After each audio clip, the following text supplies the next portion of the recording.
السلام علیکم۔ ملکی اور غیر ملکی تازہ ترین خبروں کے لیے دیکھتے رہیں کے نیوز چینل انٹرنیشنل اور رہیں ہر خبر سے باخبر۔ رخ کریں گے شیخوپورہ کا، جہاں سے رپورٹ کر رہے ہیں ہمارے بیرو چیف طاہر خان۔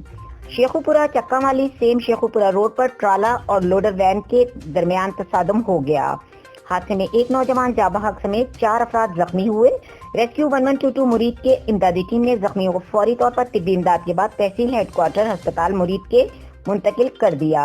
حادثے میں جاں بحق ہونے والے نوجوان کی لاش پولیس کے حوالے کر دی گئی۔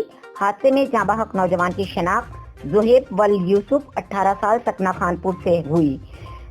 زخمیوں میں فیضان ولد ملک طارق عمر 25 سال سکنہ لیا، جبار حسین ولد گلاب خان، جنید حسین ولد ارشاد حسین اور نعیم الحسن ولد اسلم شامل ہیں۔